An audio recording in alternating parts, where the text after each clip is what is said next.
Have you ever said yes with a smile, but your soul was whispering no? Maybe you handed money over that you didn't have. Maybe you stayed on the phone through another disrespectful rant or canceled your own plans to keep the peace. Deep down, I know that you know it wasn't right, but then you have the guilt and the fear of losing them forever. If that's you, you're not weak. You're a mom trying her best. But what if saying no wasn't rejection? What if it was actually the first step towards some real peace for you and your adult child?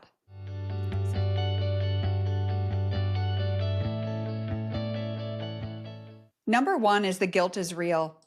You know, the guilt is real. It's how you're feeling, but don't let it be your guide. Because when you have guilt after saying no, doesn't always mean you've done something wrong. Oftentimes, it means you've stepped outside a long-standing pattern that you've had with your child. So most moms are conditioned to believe that good means self-sacrificing, but love with no limits at all is going to lead to burnout, resentment, and enabling. Let me say that again. Love with no limits is going to lead to burnout, resentment, and enabling. So if you can reframe that thought by saying, hey, saying no is not unloving. It's protecting what God has entrusted to you, your heart, your peace, and your health.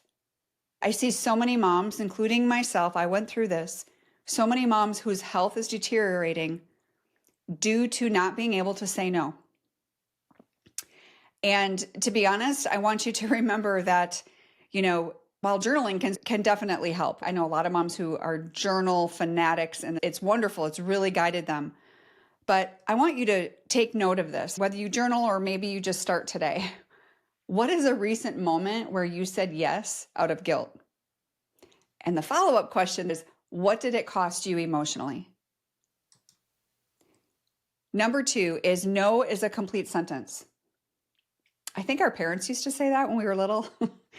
You don't need to defend your decision every single time or write an essay about why you declined something. Really, that's fear of rejection. And that's why people do it. But if you have loving, clear, firm, kind language that can preserve both your peace and your dignity. So if your child is asking you for something and you're afraid to say no, but you know you need to, but you know what? I love you, but I can't help you with that. Or that doesn't work for me right now.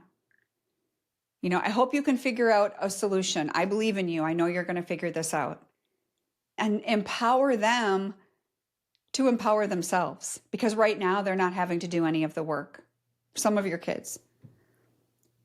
When someone is used to getting a yes, your no, especially the first one, might sound like cruelty, but actually it's maturity. Another journaling idea for you is to practice 3 real life no responses. Just love. Practice those. Get those ready.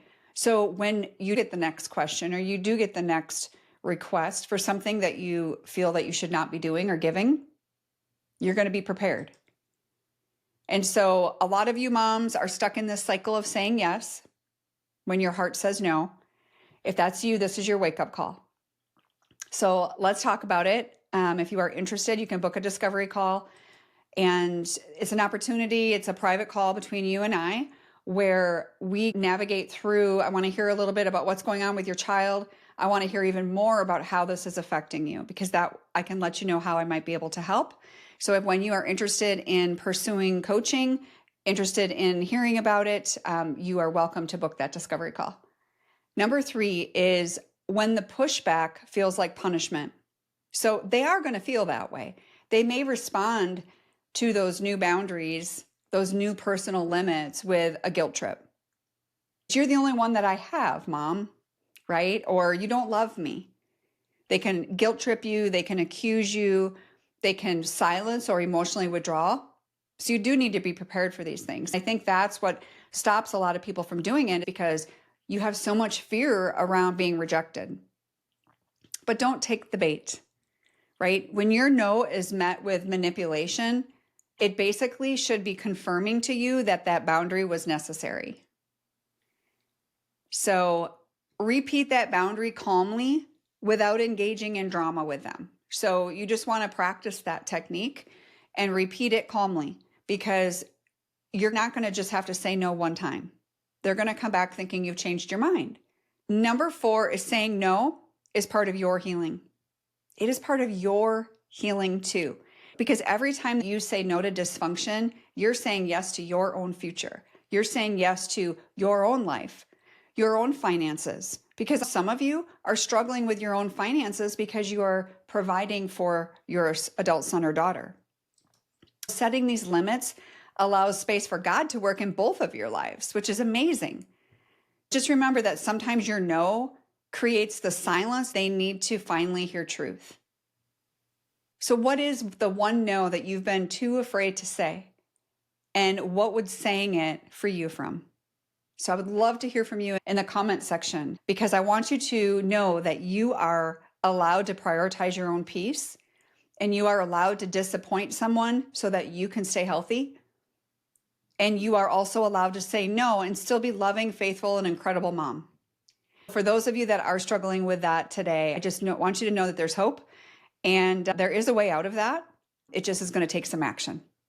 I hope this helped you today. I'll see you in the next episode. God bless.